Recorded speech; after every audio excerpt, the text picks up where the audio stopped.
तो हर्षा जी तेजी की तरफ ही होगा और इंडियन होटल्स पर एक बाय ट्रेड इनिशिएट किया जा सकता है 609 615 के प्राइस टारगेट के लिए। स्टॉप लॉस मेंटेन करना चाहिए 592 का। वेरएज अनदर मुझे लग रहा है दीपक नाइट्राइट को देखना चाहिए 2310 के लेवल पर एज ऑफ नाउ है।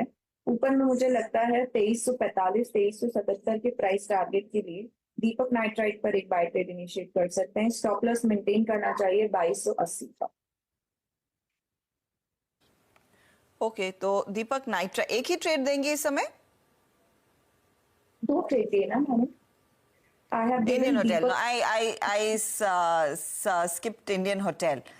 तो ये फिलहाल आपके लिए वो दो ट्रेड्स आते हुए, तो क्लियरली तेजी की तरफ ज्यादा रुझान इस समय बन रहा है और मार्केट अपने आप को थोड़ा सा सस्टेन करने की कोशिश कर रहा है कि हम 22,100 के नीचे फिसले ना। 22,200 के आसपास इस समय ट्रेड आता हुआ, तो धीरे धीरे करके रिकवरी स्क्रीन पर आपको नजर आएगी। निफ्टी बैंक अभी भी एक बड़ा पेन पॉइंट है, लेकिन ये भी डे लो से अपनी चाल को कुछ सुधारने की कोशिश में 47,500 की तरफ अब इसकी चाल बढ़ती हुई दिखाई दे रही है। मिड कैप्स में तो पहले रिवर्सल आ ही गया था और 3:1 के रेशो के साथ इस समय ट्रेड बनता दिखाई दिया है। चलिए इस मार्केट में लेकिन कैसे अपने आप को संभालें, क्या अप्रोच होनी चाहिए? एमके इन्वेस्टमेंट मैनेजर्स के चीफ इन्वेस्टमेंट ऑफिसर मनीष सोनथालिया हमारे साथ हैं।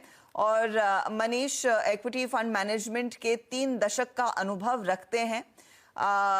इस तरह की कई साइकिल्स इन्होंने देखी हैं। मनीष, स्वागत है आपका सीएनबीसी आवाज पर।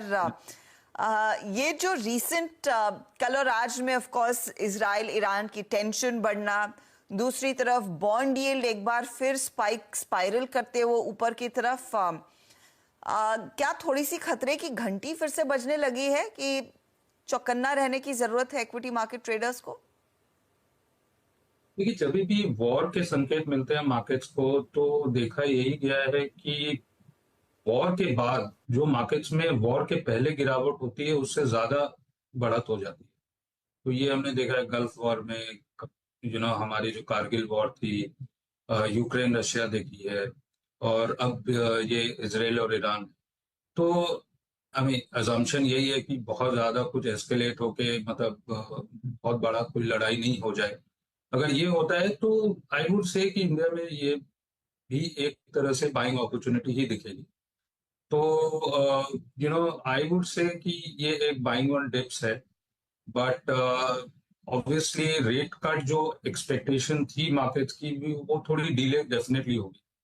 इन्फ्लेशनरी एनवायरनमेंट ग्लोबली है, मतलब इंडिया में तो है ही, फूड प्राइसेस वगैरह काफी इन्फ्लेशनरी है।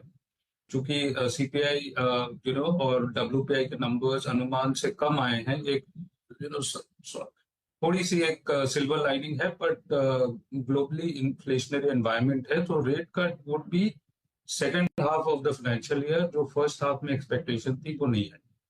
सो बॉन्ड यील्ड्स भी बढ़ रहे हैं, तो आई थिंक पोर्टफोलियो को उसी हिसाब से पोजीशन करना चाहिए।